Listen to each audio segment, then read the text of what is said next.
Episode of the Ryan and Goodman podcast. I'm Jeff Goodman. He's Bob Ryan, and Bob's coming from his humble abode. I'm coming to you from the Residence Inn in downtown Indianapolis, where, Bob, the NCAA tournament starts today. By the way, I want to know if they commemorate the fact that 68 years ago today, Dan Schlunt and Bobby Slick Leonard led the Hoosiers to the championship, beating Kansas by 1 point. That should be like a civic holiday. I haven't seen anything in Indy so far as I've walked around all day yesterday. That, by the way, is the first tournament result of my youth that I was aware of a year later. Like, you know, when I don't remember that it happened then, but see, because the next year LaSalle won. Oh, really? And that was a big deal. We knew someone who had gone to LaSalle, and you know, and I was getting into basketball, and I had come out anyway. And I learned that the year before Indiana had beaten Kansas. So anyway, one of their 5 championships. Of course, things weren't going so well lately with the Hoosiers. The first coach they had that couldn't even get to a tournament, and since God knows when, and that didn't work out so well, did it? What do you hear about a successor for we'll start there. That's good. We can start. I didn't know where we wanted to start today. There's a lot to talk about. You're in Indiana. You're in the heartland. You're the mother's milk of college basketball. Well, we've said this over and over and over, and some people just can't grasp the fact that Brad Stevens is not leaving the NBA and the Boston Celtics for Indiana. Like, he's not going there, guys. Like, he's not leaving the Celtics, period. Yes, things aren't going swimmingly for him right now in Boston. He's struggling this year, obviously, but he's not going back to college right now. If something happens to him with the Celtics, he will be hired within 5 minutes for another NBA opening. So that's where his head's at right now. And Indiana, to me, so there's a lot of speculation out there about who will succeed Archie Miller at Indiana. One school of thought, Bob, is that they're going to go with a former player. They're going to go like a Mike Woodson or Keith Smart and surround those guys with college, recruiters. Because of Juwan Howard, I think now the narrative has started to change, and I'm not sure it should, because I think Juwan is an outlier as a former NBA player who's been successful as a college head coach. Most of them have failed. And I don't think like Mike Woodson at 62 years old, who's never coached college, is going to be able to come in and get it done. By the way, we can't get ahead of the story. Things are going great this year, right? With him. Yes. And it doesn't mean that he's a long-term. That's right. It does not mean that it's 100% successful. Right. Unfortunately. Now, of course, he did the smart thing. He got the wise Yoda sitting next to him. That helped. Which you always need in those circumstances, I think. So anyway, I just wonder if any names were popping up. You mentioned a couple of those IU. I think, I don't know. Like, if you want to go Keith Smart and surround him, like, I just think Indiana fans will be happy with that for now. But if they don't win, again, winning the press conference means nothing. Zero. So, like, if you're Scott Dolson, their AD, he's fairly new. To me, find a guy who, again, I thought Archie Miller was the right hire in a sense. I think he's a really good coach. I don't think he fit Indiana, Bob. And the problem was when he was hired 4 years ago. So he wanted Ohio State. He had coached as an assistant under Thad at Ohio State. And what happened was Indiana opened up, and Sean Miller, his brother, told him, you got to take it. You got to take it. You're at Dayton. You got to take it. Just like I did. I went Xavier to Arizona. You got to do it. He listened to Sean. And he didn't really want to go. And then all of a sudden, Ohio State opens 2 months later. So I think in his mind, it was always, man, like if I waited 2 more months, I could, because he doesn't like the fishbowl. He just wants to coach ball. And Indiana and Ohio State basketball are completely different. That's foolish. That's naivete to the nth degree. You don't want fishbowl. You're going to go to a school like IU. With the history, particularly, oh my God, man, that's foolish. Oh, if that's the case. So you got to have a guy, whoever you hire next, either, and I just don't think Indiana has a guy in the family that fits, like Keith Smart, Mike Woodson. They haven't been in college. Like I just don't think because Juwan Howard did it. It's going to work for everybody. So I would still get in a stat. Listen, they have not reached out as of recording this podcast. We're recording Thursday morning. They have not reached out to Chris Beard or Scott Drew yet, which is incredible to me, which means leads me to believe, Bob, that they already have their guy. And is it like John Beilein? Is it one of those guys I just mentioned, the former IU Stars? Is it another coach currently coaching in the NCAA tournament that they're waiting to kind of finalize things with? We'll get more info, but that's kind of where we stand with Indiana right now. Okay. All right. So you're in Indiana. You're heading up to Mackey Arena, where Tom Izzo was kiddingly saying that he thinks that Matt Painter should invite him over for brunch since he beat up on him a couple this year in our house. I didn't know this thing about.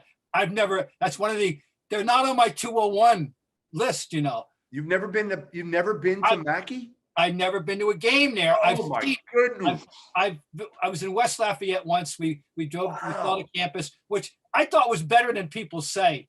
It has a. I've never seen the sun. They always put Purdue down, right? Because the sun has never been out. I've never been in West Lafayette and seen the sun. We were there in the summer, and I didn't think it was so horrible. You know, it's probably not in the summer. No, well, it looked fine to me. But anyway, I know it doesn't have the greatest reputation among Big Ten venues. It's a great venue. Their fans. I mean the campus. Right. But I know the building. We saw the building. I think I saw the gym. But I always try to break into the gym, you know, when I'm going somewhere. But little Rick Mount. Did you looking for the Rick Mount statue? Oh well, no. But by the way, I had a breakfast in Lebanon, Indiana, in honor of Rick Mount once. Don't worry. I always try to pay homage to to the one of the greatest. And Scott Skiles. I had breakfast there too in Plymouth. You know, so anyway, that's a given. So we'll go through a couple things. So I'm here now, and there's no feel to it yet. There's no atmosphere. Again, I walked around yesterday, and they're having a total, Bob, of 25 media for every game. That's all there is. 5 beat writers, 5 beat writers for each side. A couple national people, 25 people total. So there's no fans here yet. Okay, again, it's still Thursday morning. We're a little bit early. We'll see what it's like. Next time I talk to you, I'll have a lot more information about the atmosphere and everything like that. But the most interesting thing for me yesterday was I walked over to the baseball field, Victory Field. Right. And tell me what it's really what it looks like. So all the hotels. The great thing about Indy, if people don't know, for the Final Four, is it's so condensed. Yeah. Everything is a 10-minute walk, no matter where. Right. So that's beautiful. So you can get around really easy. All the hotels. So, Bob, on one hand, I'm like, this could be they should do this in the future. When life gets back to normal, imagine having all 68 teams and what the atmosphere would be in this city. If you had all 68 teams here, it would be, for me, it's like a playground, because I got every coach here. I could see them in their hotel rooms.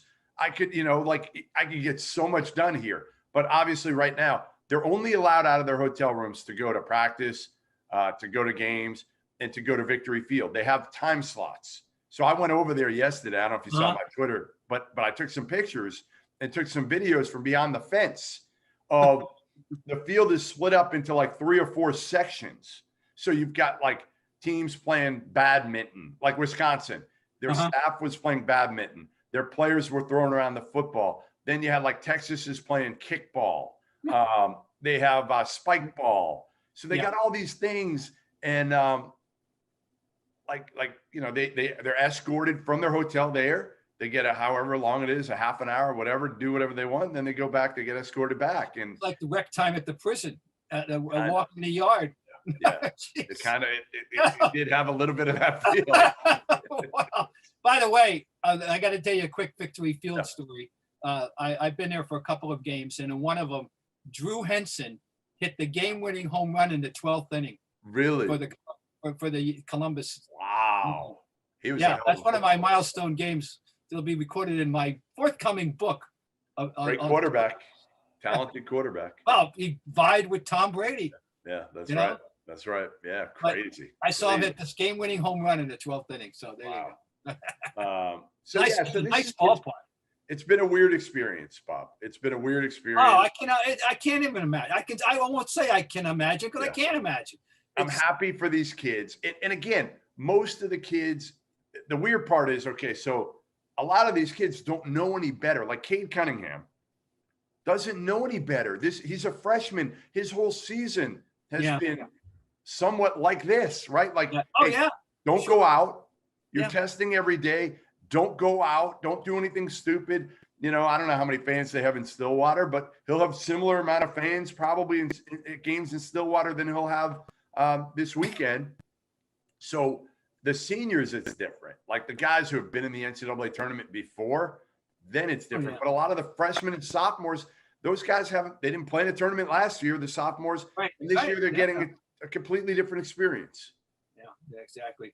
All right. So we got a strange game. We got a game in which to combine 13 national championships, although the idea of UCLA is so out of it now. People have, if you're 30, if you're 20, forget about it. If you're even 30, you have no feel for the UCLA thing. Yeah. You don't know, what it was all about. And so they're not a relevant player the way they should be, frankly, and they're not. Can Mick Cronin? Quickly, Mick Cronin, is he the answer? I think give him more time. It's year two. The good thing about Mick Cronin is he's a really good coach. He did a great job at Cincy rebuilding that thing. He did it with toughness and grit. If he can find a way to mesh that toughness and grit that he had at Cincy with the, I don't want to say soft, but skilled California players, then he's got something going. Be careful now. You don't want to be. Exactly. I don't want to call him soft. I don't want to do that. Okay. But like, they were supposed to have a kid this year, Bob. If you remember, they had a kid coming named Deshaun Nix, and he was all set to come and play at UCLA, and he was like a Lonzo Ball type point guard. And and instead he went the G League route. He went that G League Ignite route. So that hurt them big time. They got another good point guard in Tiger Campbell, but if they had both of them, man, they would have been really good. And Nix decided to do it right before the start of the season, so it crushed Mick Cronin. I remember that. Yeah. So what did you think of the referee story? Well, when I first, I'm going to just throw the ball in your court because you got the stuff. But when I first heard it, one of the names, before they decided they're not going to tell us who that infamous six were, was Teddy Valentine. Yeah. And I know, and I thought there were people applauding all over America. We don't have to worry about getting Teddy Valentine, showboating our game. Yeah. Now, so he's either the most famous or infamous referee in college basketball in our time. Right? I like Teddy. I actually really like Teddy. I know you do. I don't know him. I just know, the reputation. Yeah, he's entertaining. He's interesting. He was not the one who got COVID, just so you know. Okay. It was one of the other 5 refs that actually got COVID. I've talked to Teddy a lot since this all went down. And Teddy actually here's the thing that people don't know. All right, so let me give you the Cliff Notes version of what happened. Yeah, go ahead. I want to hear it. So the refs are staying at the Le Meridian here, okay?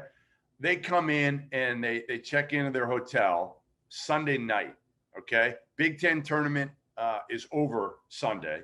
So you have a bunch of people staying at that hotel. Well, I guess it's not completely cleared out. So their rooms aren't ready. And they don't have food for them. So they are, I guess, told they can go out and get food, okay?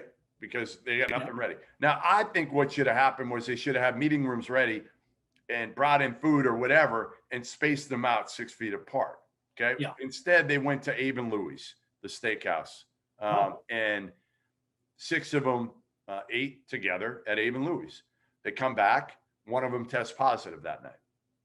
They test him again twice Monday morning. He tests positive twice more. They're told, you're out of the tournament. You guys are out because of contact tracing. You're out of the tournament. The refs are pissed because they feel like, hey, you know what? The rooms weren't ready. The food wasn't ready. And again, the rule was going to be once you get in the hotel, you're basically stuck in the hotel unless you're working a game. That's it. Now, again, they hadn't actually gone in, checked in the hotel. But I think it's a combination of both's fault in a way, right? I think the rooms obviously should have been ready. The food should have been ready. Even if the rooms weren't ready, they should have had a setup for them to eat dinner. Yeah. And stay there. And then there's some accountability probably in the refs too of, hey, you can't then go out for dinner and sit near each other knowing that if one of you tests positive, you're all going to be potentially tossed out of the tournament. I just don't understand. So Teddy's he got his second vaccine about a week ago, almost a week ago now. All right. He was he got it a few days before everything blew up here.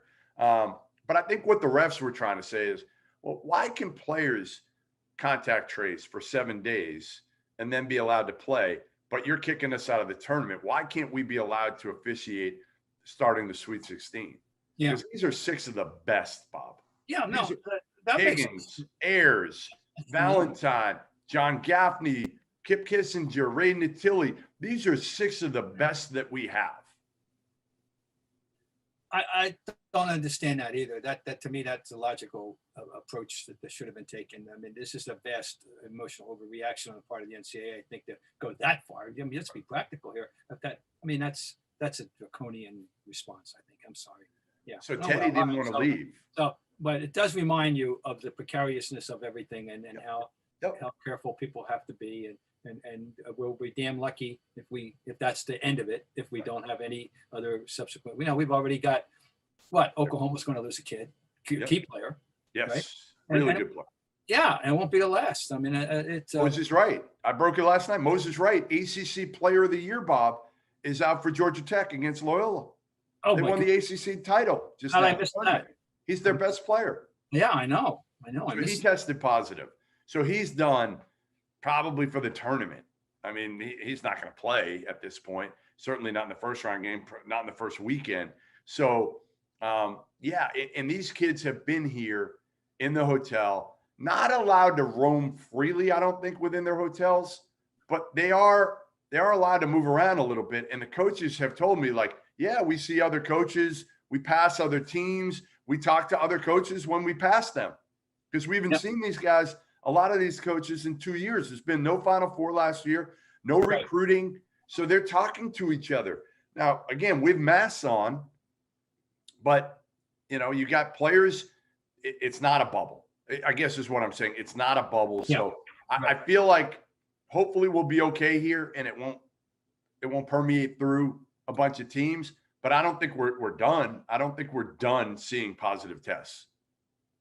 Oh no, we probably aren't. And I don't want to, human beings. So I don't want to say, well, what if player X on Gonzaga gets as opposed to a player X on Norfolk State, or somebody who's going to be for a couple of games. No, you don't want to go that route. All right, give me the storyline that you are most looking forward to see with this NCAA tournament, Bob. Is there something that you are just, is it Gonzaga running the table and having a chance to be the first undefeated team since Indiana and Bob Knight in '76? Is it Baylor? Is it,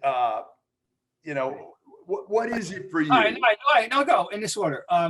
It is Gonzaga number one because of the fact that I'm a student of history. I love history. I love all kinds of history. And I was there in Philadelphia in 1976.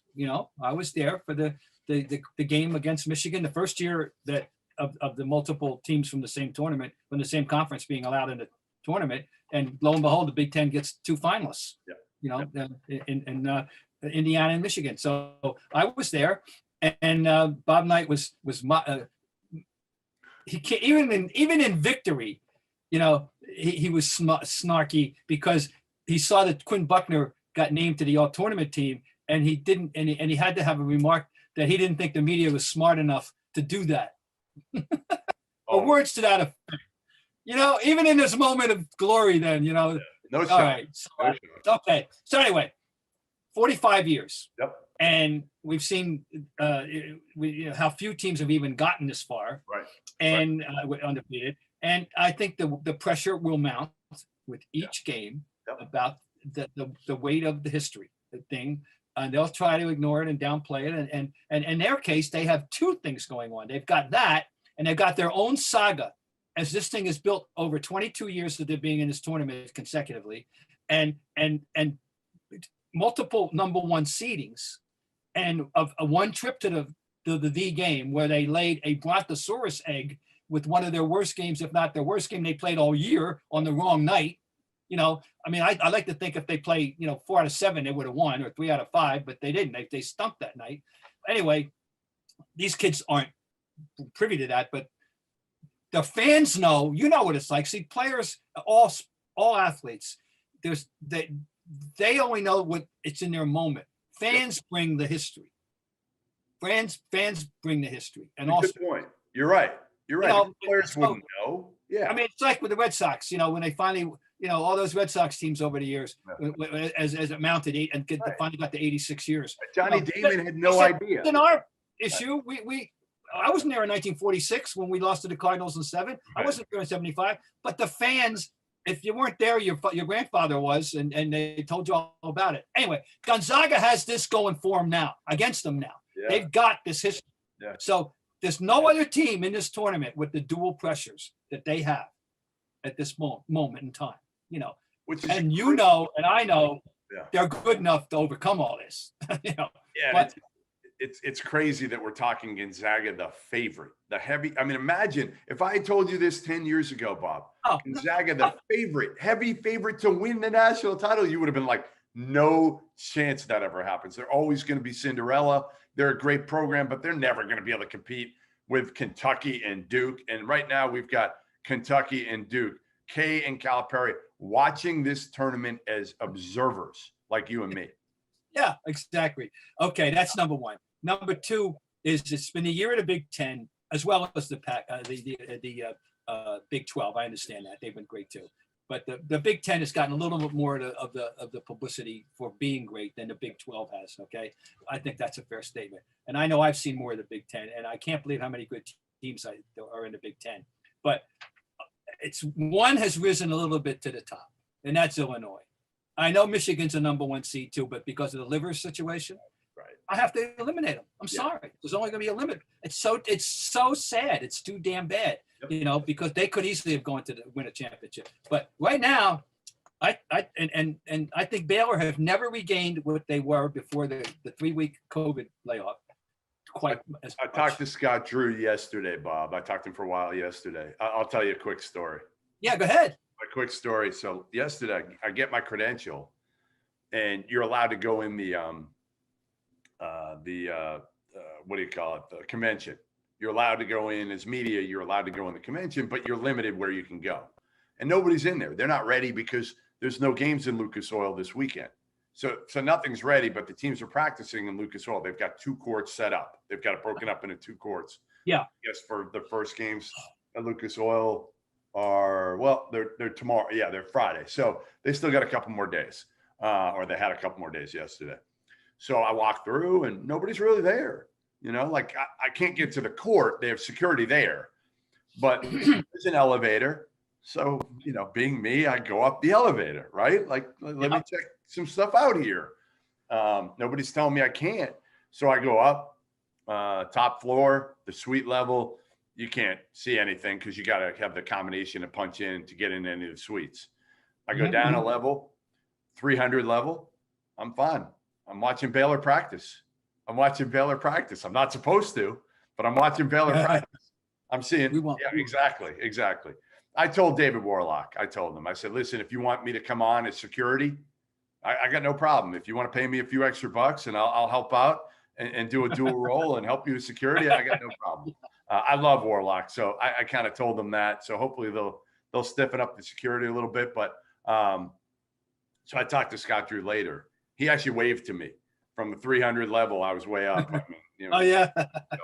But what he said was, listen, we played so many games after coming back from the pause in such a short time. We didn't have time to practice. It was prepare, play a game, prepare, play a game every day. So he said, we finally had time to practice here. We've had 3 good days of practice in a row. I think our defense will be much better than it was coming back from the pause. Okay.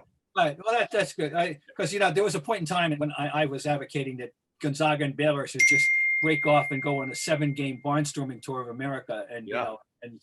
but now I would substitute Illinois for Baylor at the moment in that. Yeah, I mean, Illinois is playing better. They are. Listen, there's nothing wrong with that. And my new favorite player, Andre Corbello. And I mean, that kid is so electrifying. He's just sheer fun. Yep. I think, so I hope I alert people to him. This is a kid from Christ the King, right? He's from Long Island anyway. I don't know if he's from Christ the King. I'm not sure, but he's a New York. Yeah, he's got a lot of fun to his game. He's a slightly built kid. He's gritty. He's smart. He's a pest, and he's a good one. All right. Anyway, so then the other thing, of course, is I'm so sad that if Loyola beats Georgia Tech, and I don't think that's inconceivable, even though Georgia Tech is the ACC champion. Oh no, right? Hi, Josh. Congratulations. I'm right. That's nice. They go up against Illinois right away. I know. That's too damn bad because I love Loyola, and not because of Sister Jean, but I love Cameron Krutwig, and I want to just congratulate him for staying there, because I'm telling you, when I saw them in 2018, I said, well, that kid's out of there. Somebody's going to steal him. Some bigger schools, some Power 5 team is going to poach him, and he'll never get through that. This is it. Hey, and here he is 3 years later, senior leader, a nice player, good player. I don't know if he's an NBA player, but he's certainly a Europe player. Yeah, I don't think he's an NBA guy, but man, you're right. But he knows how to play the game. He's physically limited. He's not a great athlete, but he knows how to play basketball. And I love guys like that. That's why I love college basketball. So and I'm just thinking anybody else.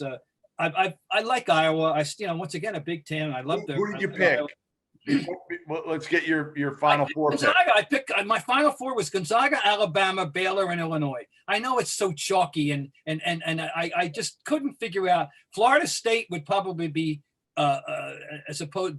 I got Alabama beating Florida State, but not surprisingly, and I know there's another team in that down there that could be upset everything, and that's Texas. And I know you like Texas. I do. I picked Texas. I went kind of chalk too. I went Gonzaga, Baylor, Illinois, Texas. Yeah. And I'm taking Baylor to win it all. I'm going to take them to get their mojo back and beat Gonzaga in the title game. Well, I got nothing against Scott Drew and Baylor, and I like watching them play too. But goddamn, I want Gonzaga to do it. I just do. Listen. I'll take either Gonzaga or Baylor winning it all, and I think as somebody who's had a beer and Jack and Dan's, I want to see Gonzaga win. So I do. Listen. All right, we'll finish with one NBA note here, one topic, because I don't think we can avoid it, because now Kyrie Irving's Brooklyn Nets are tied atop the East with the Philadelphia 76ers. Robert, what do you think of that? I think that I have to salute Mr. James Harden for carrying them to where they are in the absence of Durant and in the inconsistent appearances of Kyrie Irving, which, by the way, who's surprised? I'm not. Nobody. And the guy has reinvented himself into a dream player, because 40 and 15. You can't poo-poo that. Amazing. And it's not the first time he's had a box score with 40 and 15 assists. He's leading the league in assists. I never would have believed it. And I mean, I know he always had assists. Remember, we were kidding earlier in the year. We talked, and I said, I know he has assists, but I think what he's done is bribe all the scorekeepers, because I don't remember any of those assists in other years. You know what I'm saying? It always was dribble down to 18 on the clock and then make a move, go to the basket or step back for the three. But obviously he's given the ball up to people so they can take full advantage of it. He's been remarkable. You're talking MVP. I'm sorry. It has to start with him right now. I don't care with you. And that's all due respect to Giannis and LeBron and Curry and Doncic. I'm sorry. Now I'm I don't want to like him, but he's making me. Can I read you the players that played alongside him last night in their win against Indiana? Okay. I'm going to read you this team. You're going to be blown away. I mean, Joe Harris, obviously a really good shooter. Bruce Brown, Boston's own Bruce Brown, who played at Vermont Academy and then went to Miami. Tough kid. He played 24 minutes. DeAndre Jordan starts in the middle. That's fine. Landry Shamet. He had 3 points last night. Their bench, Jeff Green, Nicholas Claxton. I bet you don't even know who Nicholas Claxton is. He played at Georgia. Talented big kid. Big 6'10". And I think Tyler Johnson. Related to Speedy, by the way, do you know? He was not related to Speedy, I don't think. Oh, that's and then Tyler Johnson. Those were the guys who played minutes last night. Their top 8. Yeah. No, it's amazing. By the way, Joe Harris is a tremendous complimentary player for them. I mean, he's shooting 50% on threes almost. If he is not, he's a tremendous complimentary player. I mean, he's the JJ Redick of our time now, of the new JJ Redick, except maybe even as good or maybe even better. He's 6'6" too. But anyway, I know you're right. It's a great story. It's a story. It's a really. I mean, the question is when it matters, what are they going to do? Like the regular season really is irrelevant for the Brooklyn Nets for the most part. The question is, can they get to the NBA Finals? And really, seeding doesn't matter this year because there's no even there will be fans, but it won't be as Don't we need this? Don't we need this NBA Finals matchup, Bob, this year? Like, don't we have to get Lakers Nets now? I think, I don't ordinarily like to think in those terms, and I like to think in the network's terms of I like to just whoever bubbles up and like if Utah gets there or Phoenix Suns, I would love to see the Suns, get there myself.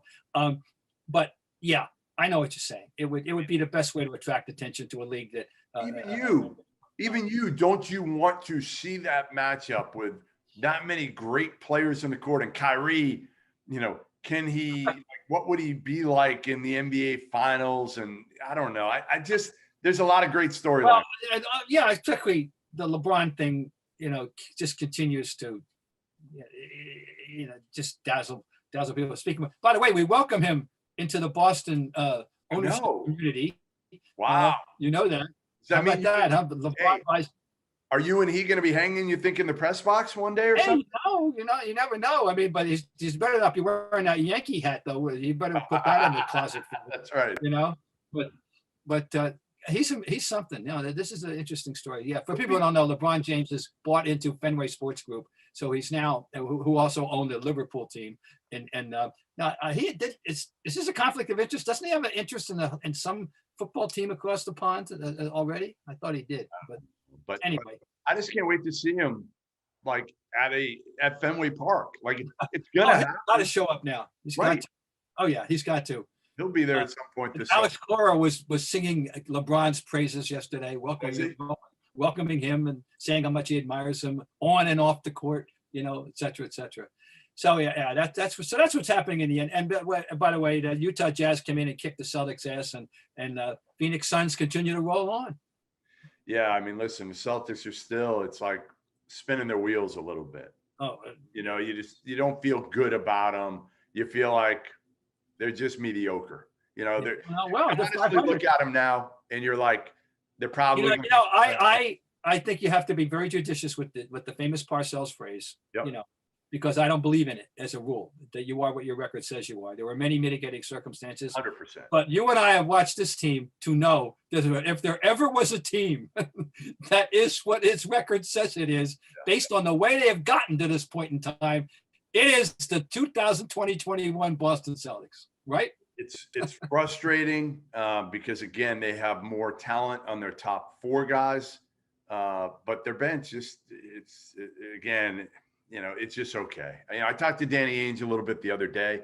He actually called me. Micah Shrewsbury got the Penn State job, and Micah was with Brad at Butler and with the Celtics.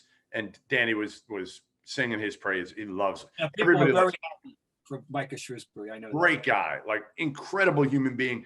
And Danny we were talking about some things, and one of which was he was asking me why a lot of NBA assistants aren't in the mix for more college head jobs. And I agree with him to some extent because NBA assistants grind it out. Like I'm not a proponent of, again, the former NBA player who's made $100 million being a college coach, but an NBA assistant I think wouldn't be bad. The one difference, they'll work and they'll work at recruiting. The one difference is they don't have all the contacts in the relationships right away. So you got to hire a staff. But we're talking about that a little bit, and then obviously I asked them about the team and. what he thought he was going to be able to do here down the stretch. And it just sounds like he'd like to add a piece if he could, but I don't think he feels like optimistic that they're going to make some major deal or anything like that at this point. By the way, I hadn't realized that Brad Stevens goes back with Micah Shrewsbury to high school. Oh, I didn't know that. And they they go back to high school, and he's known him since he was 15, 16 years old, and says he was always a leader and a guy that he would even look up to at that point in time. So the Penn State people, sounds like they've got themselves a good guy. You got a good one. I guess we cannot, Bob, finish this podcast without talking about your Boston College Eagles and their hire as a head coach. Earl. Well, you have to tell me. Like I know, I just know Earl Grant's record, and I know that, and I don't know. I don't have any buzz on. I don't personally until the last few days when I picked up some. I had no buzz on Earl Grant prior to this. Yeah, he was kind of like the ultimate dark horse candidate. I'd been told his name a couple days before it happened, and honestly, just tossed it out. I was like, all right, Damon Stoudemire, Earl Grant, and a guy named Rob Lanier at Georgia State were all thrown out to me. Yeah. And I just felt like, all right, they're all kind of guys that he's interviewing. Pat Kraft, who's the new AD at BC, but he's going to hire Mark Schmidt at the end of the day. Like, this is a layup, an alum who's done an unbelievable job at St. Bonaventure. And listen, all the power. I'm happy for Earl Grant. I hope he succeeds. I know you hope he succeeds, but he's got no experience in New England, nothing, zero, zilch. And in the best job in the CAA, College of Charleston, he went to one tournament in 7 years, and they have been mediocre the last couple of years. So it concerns me. It's a complete outside the box hire, and he better hire a good staff. I have to tell you that this is the ultimate aside, but when I first found out that they were interested in Earl Grant, and I looked them up, and for me, Earl Grant is a guy who had a one-hit wonder song in the late 50s, a singer-organist, Earl Grant, The End, a great song. I recommend you can YouTube it, and this is the Earl Grant I knew, and I always so that's all. I just had to throw that out there. The End. Yeah. What type of music was it? It was a ballad, a very good ballad. So it was in the late 50s. It was a what was it called? The End. Was it Fly to the End? Moon? But Earl Grant. Till the end of time? No, not till the end of time. The End. The End? Hold on. It's just called The End. Not till the end of time. I could sing that one too, but you don't want me to. I want you to sing The End. I don't. At the end of the story. Ba ba ba ba ba ba. Here we go. At the end of the story. And he's an organist too. Is that it, Bob? I know it. That's it. All right. It was a Pretty good. Now what? There it is. Earl Grant, you have it. Earl. The other Earl Grant. You're the other Earl Grant. Love it. All right. Well, listen, I'm going to get out. I'm going to see if anybody's actually arrived here in Indy. Oh, see what the atmosphere is. An adventure. This is an adventure. Yeah, it's going to be. I love adventures. Listen, it's going to be a lot of fun, Bob. Again, if you catch me complaining, yell at me because I don't want to be. I want to point out, I'm at 6:00. I am turning on the Mount St. Mary's game because I want to see Chung Kuo. Yes, he's really good guard. He's an excellent little guard. Yeah, he is. All right, there you have it. Ryan and Goodman podcast. Make sure you tune in next week. Again, we will have. Well, I don't want to get the Asian community over my back here. You got it. Chung Kui. Okay. There it is. And we'll talk soon. Take care. At the end of the story.